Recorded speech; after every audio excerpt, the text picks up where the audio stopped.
Tem coisas que a gente carrega para sempre. Não importa quanto tempo passa, não importa quantas noites de sono a gente tenta recuperar. Tem imagens, tem sons, tem cheiros que não saem mais daqui de dentro. Eu rodei estrada por quase 20 anos. Conheci o Brasil de ponta a ponta. Dormi na boleia mais vezes do que na minha própria cama. E quando alguém me pergunta por que larguei tudo, por que abandonei a profissão que era minha vida, eu sempre dou uma desculpa qualquer. Falo que é a idade, que são as costas, que é a família pedindo. Mas não é nada disso. A verdade é que existem 5 episódios que nunca saíram da minha cabeça.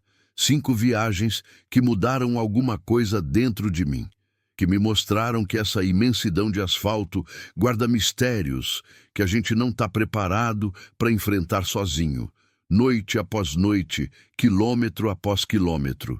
Hoje eu vou contar esses 5 relatos, pela primeira vez, do jeito que eles aconteceram, com todos os detalhes que eu tentei esquecer, mas que teimam em voltar toda vez que eu fecho os olhos, porque talvez você conheça alguém que também rodou estrada. Talvez você mesmo já tenha visto algo que não consegue explicar. E talvez, no fundo, você precise saber que não está sozinho nisso. Então respira fundo, porque o que vem agora não é fácil de contar. Relato 1. A primeira coisa que eu vi foi o vestido branco balançando no acostamento. Isso foi em 2011, numa sexta-feira de madrugada, na BR-116, descendo para Curitiba. Eu estava com uma carga de eletrodomésticos, prazo apertado, aquela pressão de sempre. Era umas 3h30 da manhã, e não tinha passado um carro há pelo menos meia hora. Quem conhece a estrada sabe que aquele trecho é pesado. Curva atrás de curva, neblina fechada, mata dos 2 lados. Lugar que você acelera de dia e agradece a Deus. De noite você só reza para chegar logo. Eu estava sozinho nessa viagem. Nem rádio pegava direito. Só aquele chiado constante que faz mais companhia do que silêncio absoluto. O Scania estava rodando certinho. Acabei de abastecer uns 80 quilômetros atrás. Tudo normal. Tudo sob controle. O cheiro de diesel misturado com a umidade da neblina entrava pela janela entreaberta. Eu gostava daquele cheiro. Me mantinha acordado. Me lembrava que eu estava vivo, que estava trabalhando, que estava fazendo meu corre. Aí eu vi ela. Não foi de repente. Foi aos poucos. Tipo quando seu olho capta um movimento, mas seu cérebro ainda está processando se aquilo é real ou imaginação. Uma silhueta branca, parada, no acostamento. Quilômetro 237. Pensei, vai ver, é um saco de lixo ou um pedaço de lona. Mas quanto mais eu me aproximava, mais claro ficava. Era uma criança, uma menina, com um vestido branco até o joelho, cabelo comprido, parada, só olhando. Meu primeiro instinto foi reduzir. Porque que tipo de monstro deixa uma criança sozinha na beira de uma BR às 3 da manhã, né? Mas alguma coisa dentro de mim, alguma coisa gritou. Não para. Continuei. Passei devagar. Olhei pelo retrovisor. Ela continuava lá. Mesma posição. Mesma postura. Não acenou, não se moveu. Segui mais uns 500 metros e a imagem não saía da minha cabeça. E se ela precisa de ajuda? E se aconteceu um acidente? E se ela está perdida?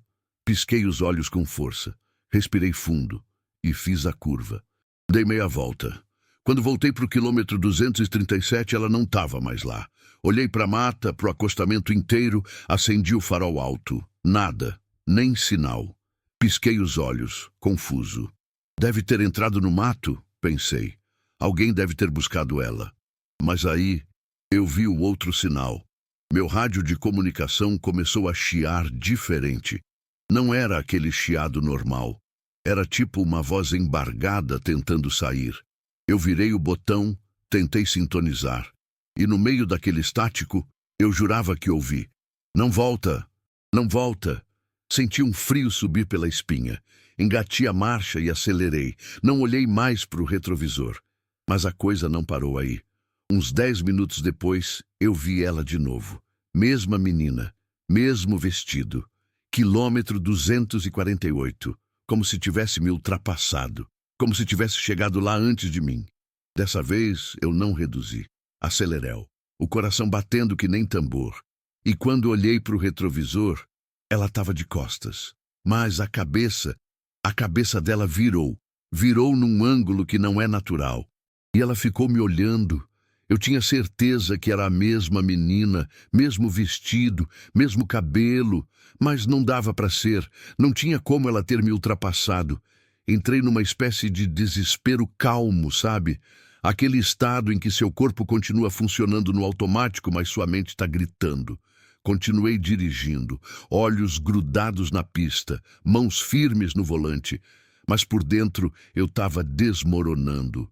Foi então que vi o posto, um posto BR, iluminado como um farol de salvação naquela escuridão. Entrei, freiei, desliguei o motor.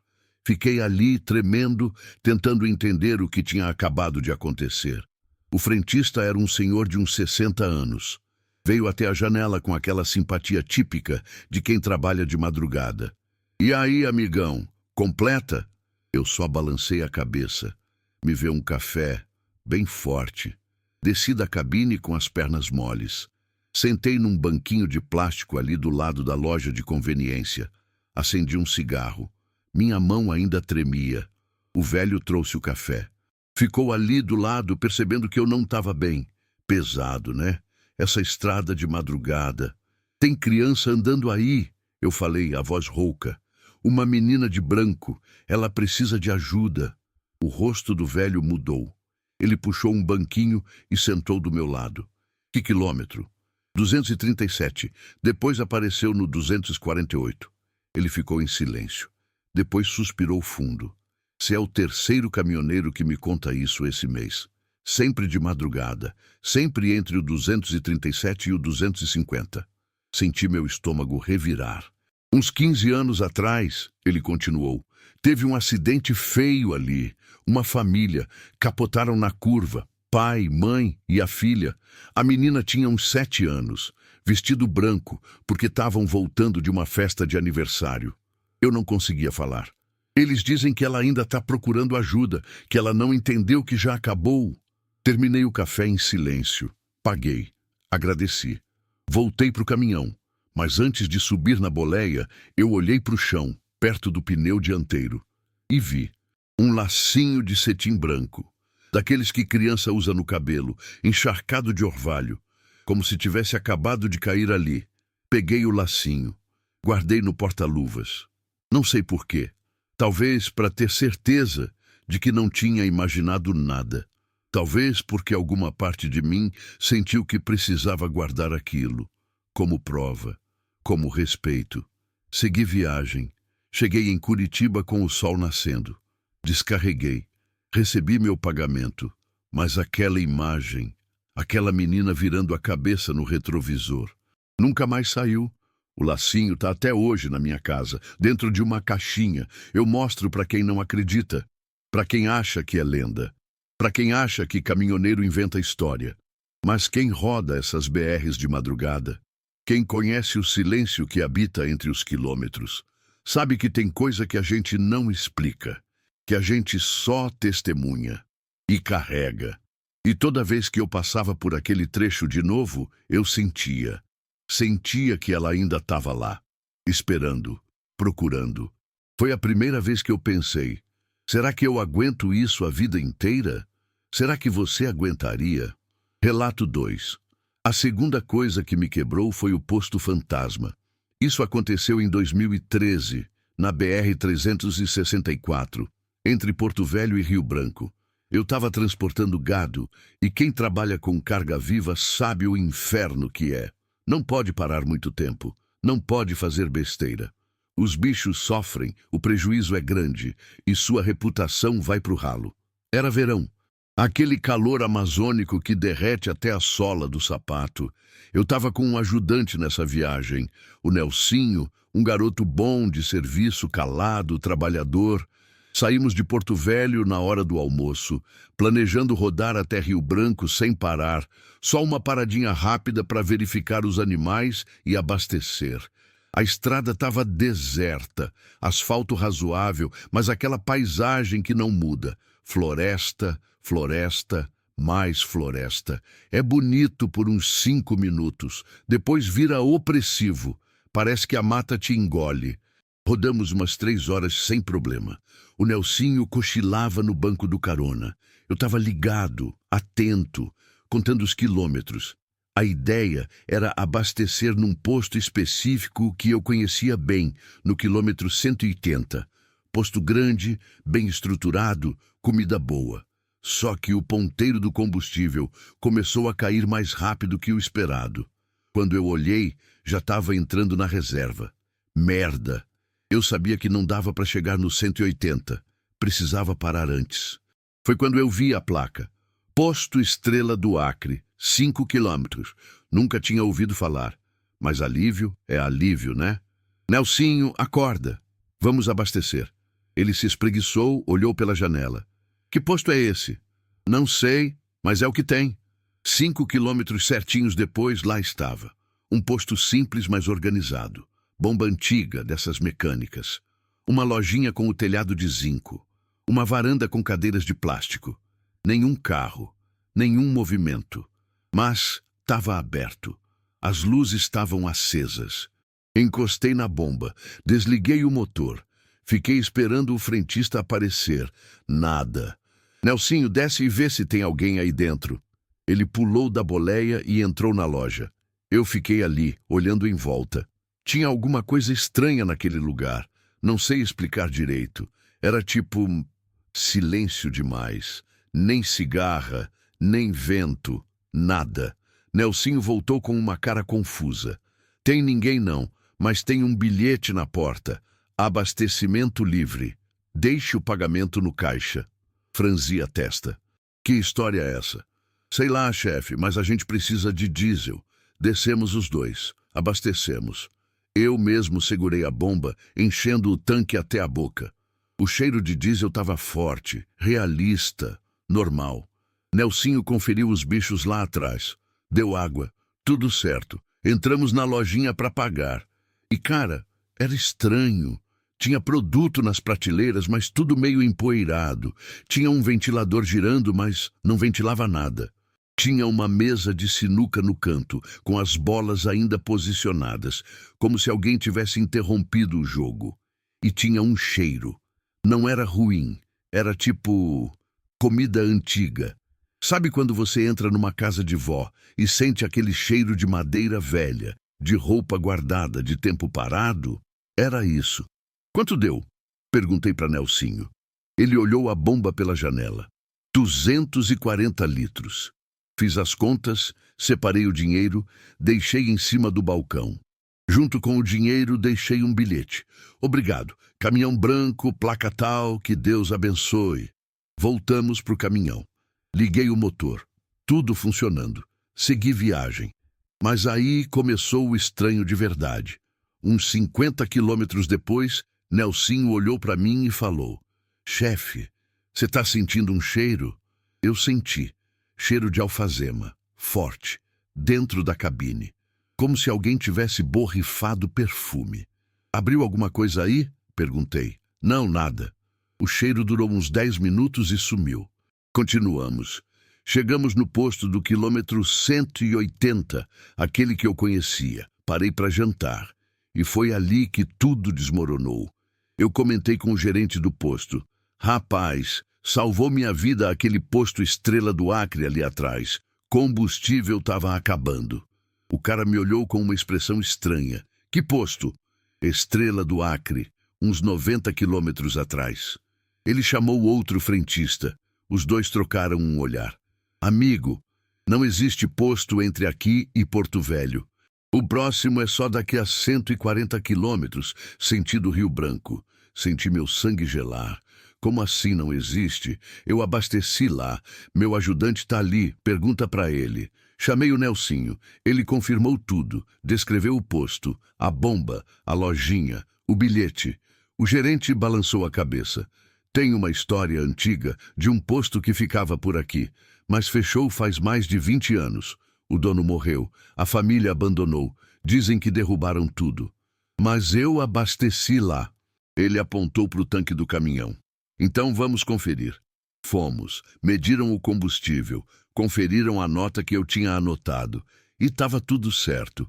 Eu realmente tinha abastecido 240 litros. O tanque estava cheio. Vai entender, o gerente murmurou. Naquela noite, eu e Nelsinho não conseguimos dormir direito. A gente ficou repassando tudo. Os detalhes, o bilhete, o cheiro de alfazema, aquela sensação de tempo parado. No dia seguinte, antes de sair de Rio Branco, eu fui até um sebo de livros e mapas antigos. Procurei registros da BR-364 e encontrei um mapa de 1987. Lá, marcado no quilômetro exato onde a gente parou, tinha Posto Estrela do Acre, proprietário seu Osvaldo Pereira. Fui atrás de informações. Descobri que seu Osvaldo tinha morrido em 1991, sozinho, dentro do posto, ataque cardíaco, e que a família nunca conseguiu vender. Deixaram para trás. A prefeitura demoliu em 1995. Mas o que me arrepiou mesmo foi o que uma senhora me contou numa padaria. Ela era sobrinha do seu Osvaldo. Meu tio adorava a alfazema. Usava todo dia, dizia que limpava as energias. Aquele cheiro na cabine. Quando voltei para o caminhão, abri o porta-luvas para pegar um documento e caiu um papel, dobrado, amarelado. Eu não tinha colocado aquilo ali. Abri. Era um recibo de abastecimento, manuscrito, com a letra tremida de uma pessoa idosa. Caminhão branco, 240 litros. Que Deus te guarde na estrada. Datado de 15 de julho de 2013. O dia que eu passei por lá. Esse recibo tá comigo até hoje, guardado numa pasta com os documentos do caminhão que eu nunca vendi. É a prova que eu tenho de que aquilo aconteceu. E toda vez que eu passava por aquela região de novo, eu diminuía a velocidade. Procurava o posto, as placas, algum resquício, mas nunca vi nada. Só mata, só asfalto, só silêncio. O Nelsinho nunca mais quis fazer viagem longa comigo depois daquilo. Disse que não conseguia tirar da cabeça. Disse que tinha noite que ele acordava suando, achando que estava de volta naquele posto. E eu comecei a questionar o que é real e o que é uma fina camada entre mundos. Comecei a perceber que a estrada não é só quilômetro e asfalto, é passagem, é limiar. E que talvez algumas almas nunca saiam do lugar onde foram felizes. Você acredita nesse tipo de coisa? Ou acha que a gente enlouquece de tanto rodar sozinho? Relato 3. O terceiro episódio foi o mais perturbador, porque mexeu com minha noção de tempo e espaço. E até hoje eu não sei explicar. Foi em 2015. Eu estava voltando de uma entrega em Goiânia, subindo pela BR-153 em direção a Belém. Carga de materiais de construção. Caminhão pesado, mas nada fora do comum. Época de chuva, final de tarde, aquele céu carregado que ameaça desabar a qualquer momento. Eu estava sozinho, mas tinha um companheiro fiel comigo, o Trovão, meu cachorro, um vira-lata caramelo que eu peguei filhote num posto lá no interior de Minas. Ele me acompanhava em todas as viagens, dormia aos meus pés na cabine.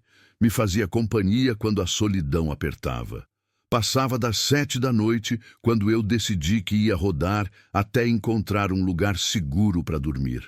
A chuva começou, fina, depois grossa, depois violenta. Daquelas que você não enxerga 2 palmos na frente.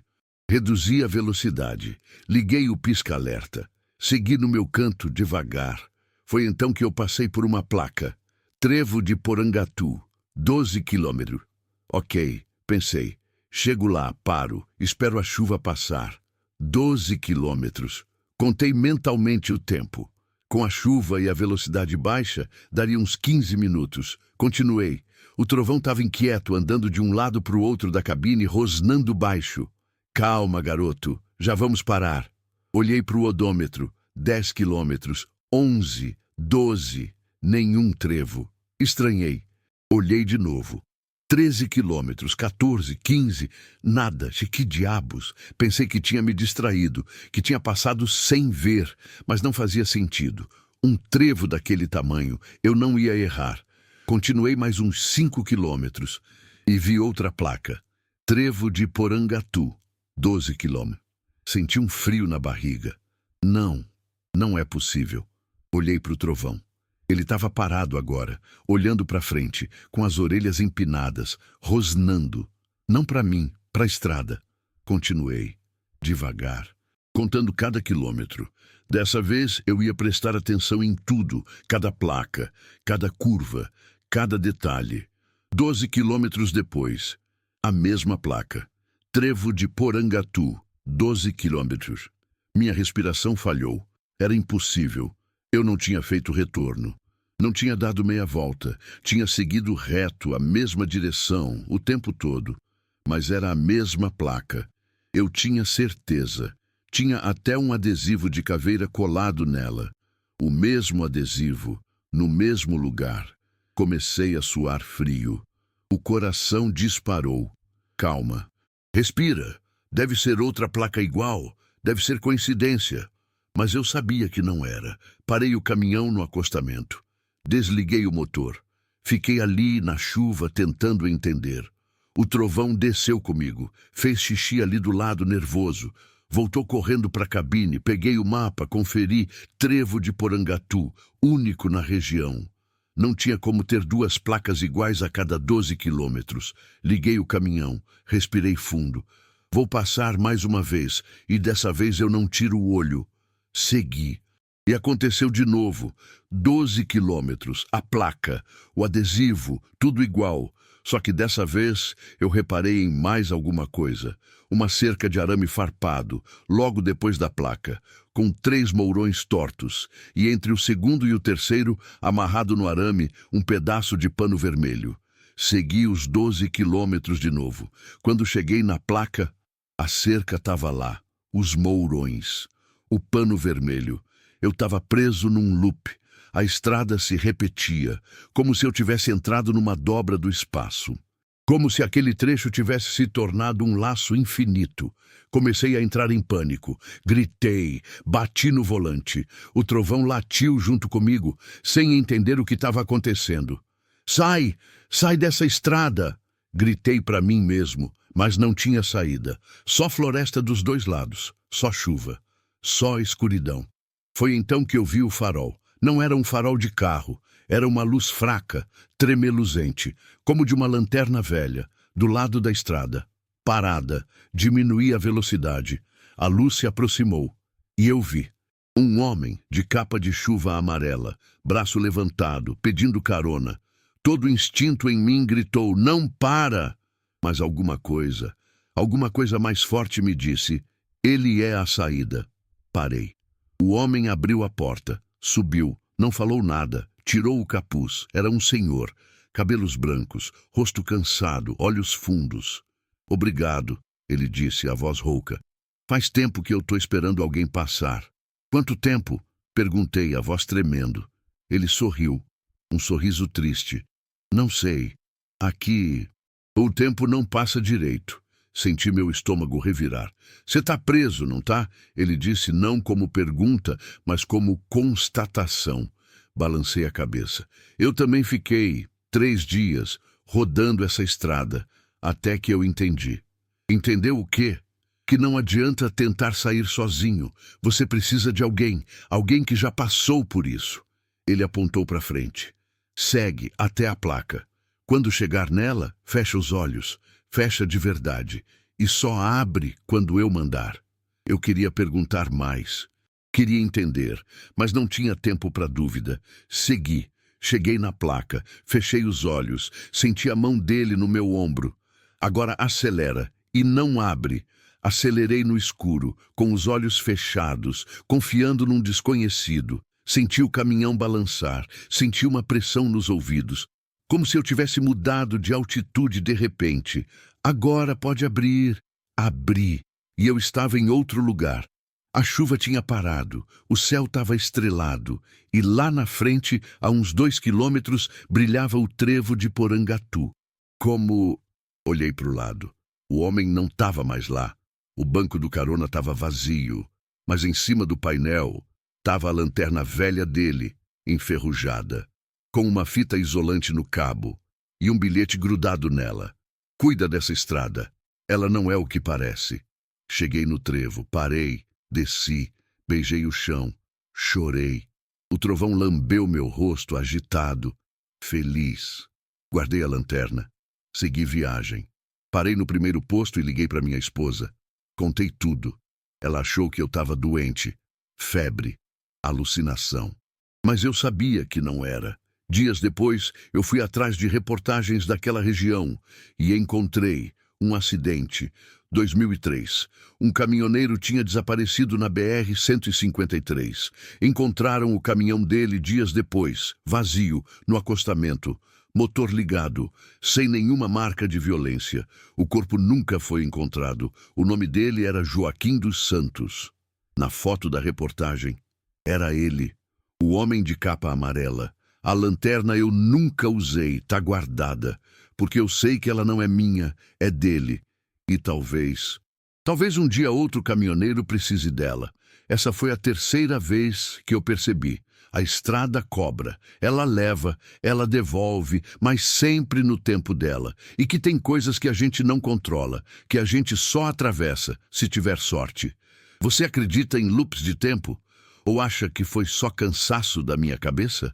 Relato 4. A quarta vez que eu quase larguei tudo foi por causa de uma voz no rádio. Isso aconteceu em 2017, numa quinta-feira, na BR-101, entre Vitória e Rio de Janeiro. Carga de café, rota que eu conhecia bem, tinha feito dezenas de vezes.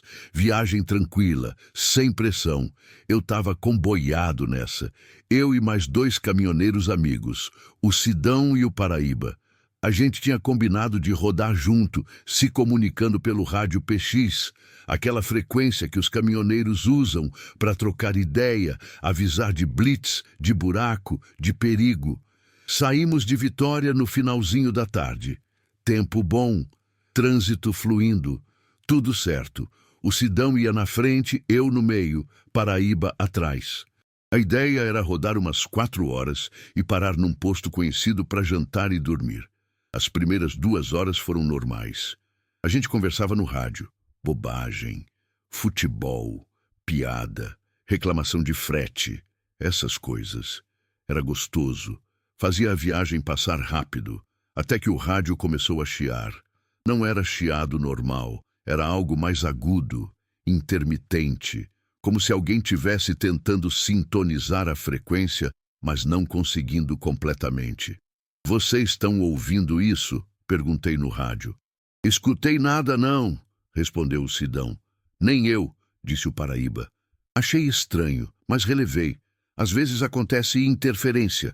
Torre de celular, até tempestade distante pode causar isso. Continuamos. O sol já tinha se posto completamente. Aquela escuridão pesada de litoral, cheiro de maresia entrando pela janela, faróis cortando a noite. Tudo normal. Até que o chiado voltou. Só que dessa vez tinha uma voz, fraca, distante, como se viesse de muito longe, de um lugar profundo. Cuidado. Cuidado com a curva. Senti um arrepio. Alô? Quem tá falando? Nada. Só chiado. Sidão, você ouviu alguém falar no rádio? Negativo. Por quê? Deixa quieto. Mas no fundo do peito algo me incomodava. Aquela voz tinha algo de familiar, algo de urgente. Rodamos mais uns 20 minutos. Eu tentava me concentrar na estrada, mas minha atenção estava dividida. Metade em dirigir, metade esperando aquela voz voltar. E voltou. Dessa vez, mais clara. Freio não funciona. Cuidado. Meu sangue gelou. Sidão, Paraíba, vocês estão ouvindo isso? Ouvindo o quê, irmão? Tá tudo normal aqui. Como assim tá tudo normal? Eu estava ouvindo claramente. Uma voz masculina, desesperada, tentando avisar alguma coisa. Para o caminhão, a voz disse. Para agora. E então eu entendi. A voz não estava falando com os outros, estava falando comigo, só comigo. Meu coração disparou. Olhei para o painel, tudo funcionando, freio normal, pressão do ar ok, nada fora do lugar. Mas aquela voz insistia. Para, por favor, para. E então aconteceu o impossível. O Sidão, que estava na frente, freou de repente. As luzes de freio dele acenderam todas de uma vez. Ele derrapou. Quase perdeu o controle. Frei junto. O Paraíba atrás de mim também. O rádio explodiu. Caralho! Tem um caminhão atravessado na pista. Meu estômago virou. Parei completamente. Desci. Corri até o Sidão. E lá estava. Um caminhão tombado. Atravessado na pista. Sem triângulo. Sem nenhuma sinalização. Escuro. Abandonado. Se o Sidão não tivesse freado naquele exato segundo, ele tinha batido de frente. Nós três ficamos ali, parados, em choque, tremendo. Como que você viu a tempo? Perguntei pro Sidão. Ele estava pálido. Eu não sei, eu juro. Foi tipo um instinto. Alguma coisa me fez frear. Não foi decisão. Foi reflexo puro. Ligamos para a polícia. Sinalizamos a pista. Esperamos. Quando a viatura chegou, descobrimos a verdade. O caminhão tombado tinha capotado 3 horas antes. O motorista tinha morrido na hora, impacto frontal. E o pior, o freio dele tinha falhado. Por isso ele não conseguiu fazer a curva. Senti meu corpo inteiro gelar. Freio não funciona. Cuidado com a curva. Era ele, o motorista morto. Tinha sido ele no rádio, tentando me avisar, tentando evitar que o Sidão tivesse o mesmo destino. Voltei para o caminhão, mãos tremendo. Peguei o rádio, apertei o botão. Obrigado, eu disse. Eu ouvi você. Silêncio.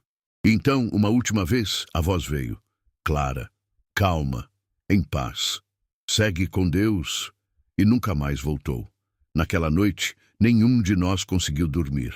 Ficamos no posto, tomando café, em silêncio, processando o que tinha acontecido. O Sidão ficou me olhando diferente, como se eu tivesse algum tipo de conexão com algo que ele não entendia. Você salvou minha vida, ele disse. Não fui eu, foi ele.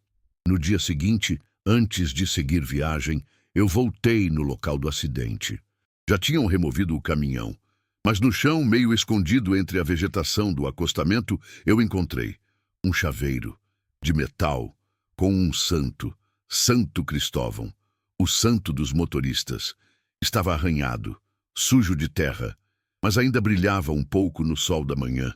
Peguei, limpei, guardei. Esse chaveiro está pendurado no retrovisor do meu carro até hoje, não do caminhão, do carro que eu uso agora, porque eu deixei de rodar. Mas o chaveiro eu nunca largo.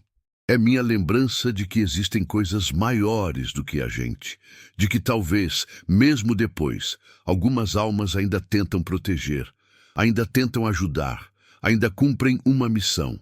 Dias depois, eu descobri o nome do motorista morto. Era Roberval, 52 anos, pai de 3 filhos, 20 anos de estrada, nenhuma infração grave, homem de bem. Eu quis ir no velório, mas já tinha passado. Então, eu fui no túmulo, levei flores, acendi uma vela e agradeci. Obrigado por me ouvir, eu disse. Obrigado por não desistir de avisar. E ali, no silêncio do cemitério, o vento soprou, suave, quente, como um abraço. Essa foi a 4ª vez que eu entendi. A estrada não termina quando o motor desliga. Para alguns de nós, ela continua, de um jeito ou de outro, e que a gente nunca roda sozinho, mesmo quando parece, mesmo quando a cabine está vazia, sempre tem alguém olhando, sempre tem alguém tentando ajudar.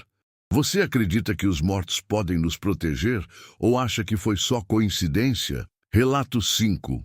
A 5ª e última coisa que me fez largar a estrada foi pessoal, muito pessoal.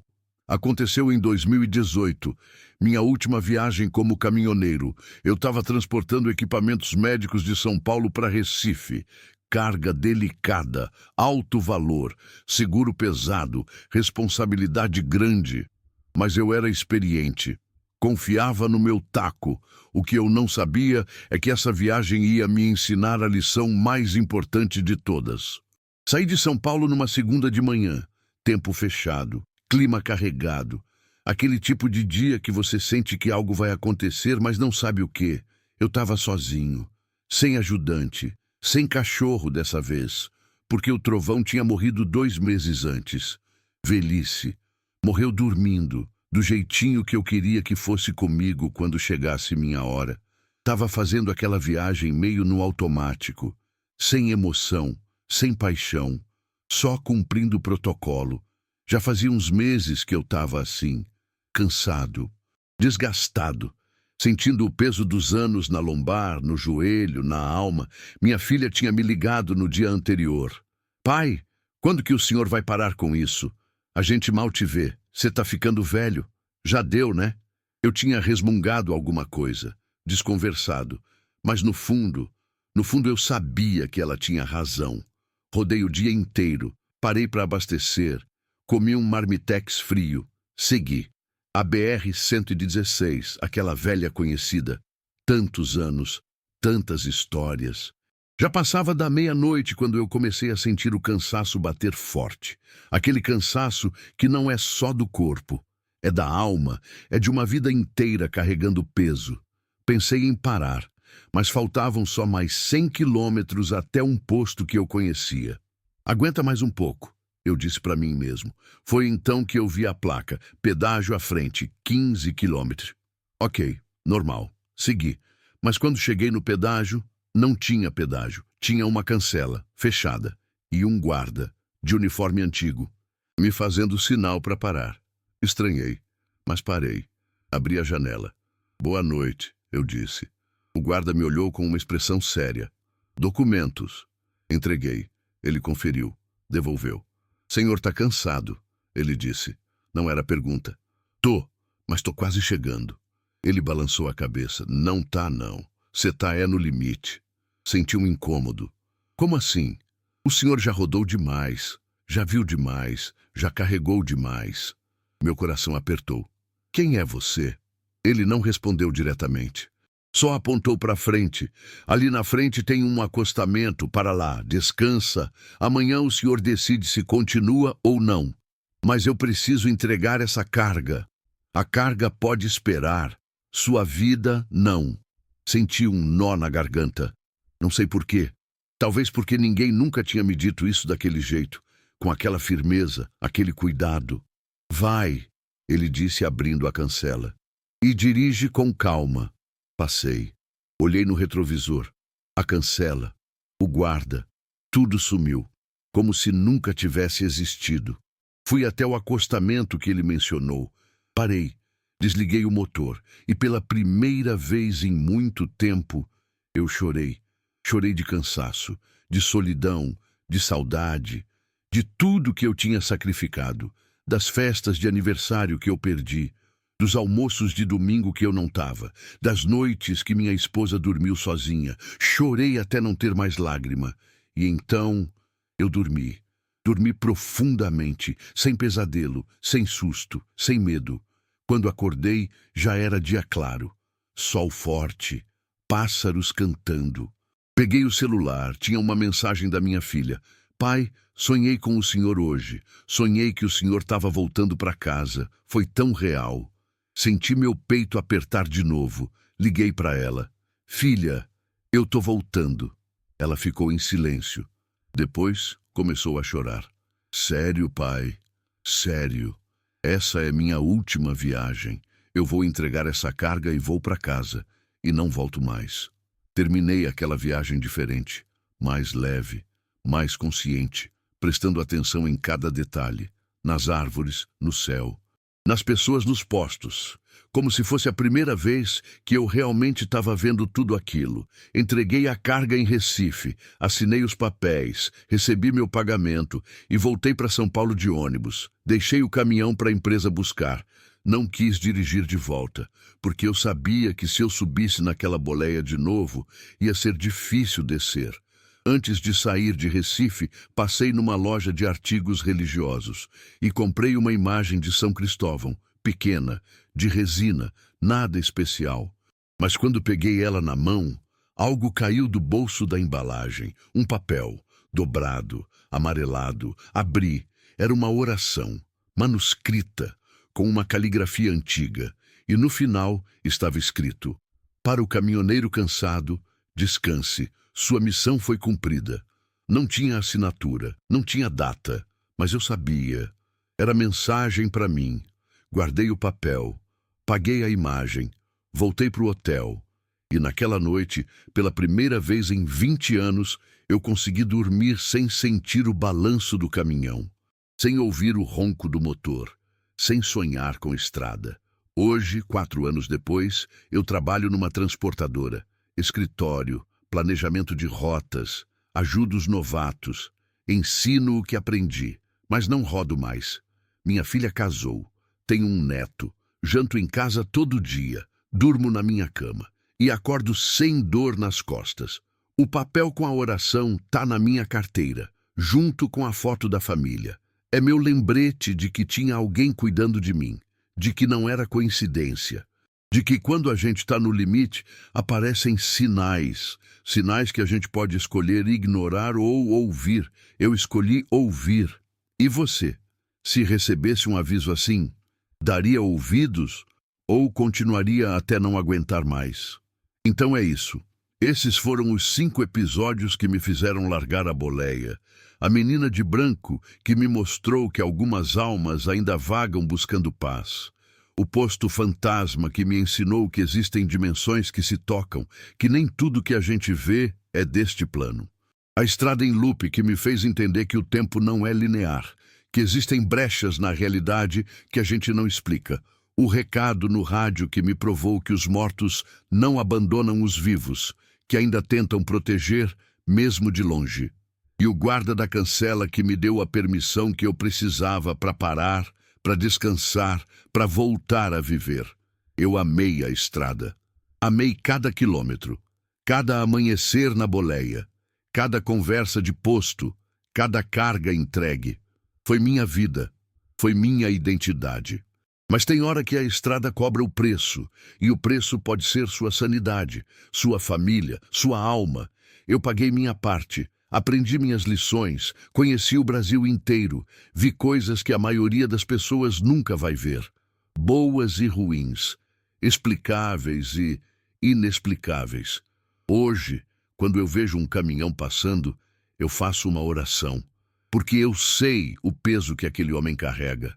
Não só a carga de trás, mas a carga invisível, a solidão, o cansaço, os mistérios que ele testemunha, mas não pode contar porque vão achar que é mentira. Mas não é mentira. Eu sei, porque eu vivi. E se você é caminhoneiro, se você roda essas BRs de madrugada, se você já viu algo que não consegue explicar, saiba que você não está sozinho. Saiba que outros já passaram pelo que você passou. E que tá tudo bem ter medo, tá tudo bem duvidar, tá tudo bem parar, porque no fim a estrada sempre vai estar lá. Mas você só tem uma vida, um corpo, uma alma. E ela precisa de descanso. Tem algo que ainda me perguntam. Você se arrepende? Não. Eu não me arrependo de ter rodado, nem de ter parado, porque cada escolha me trouxe até aqui, até esse momento. Falando com você, e talvez seja para isso que servem as histórias, para lembrar que a gente não está sozinho no escuro, que outros já caminharam por estradas parecidas e sobreviveram. Agora me diz uma coisa, você já passou por algo inexplicável? Já viu algo na estrada que te fez questionar tudo? Já sentiu que tinha alguém ali com você, mesmo estando sozinho? Porque se sim, eu acredito em você. E se não, torça para nunca passar. Porque quando passa, nunca mais sai da cabeça. Vai com Deus, irmão da estrada, e dirige com calma. Que São Cristóvão proteja a sua jornada. E que você sempre encontre um porto seguro quando o cansaço bater. Sempre. E você acredita?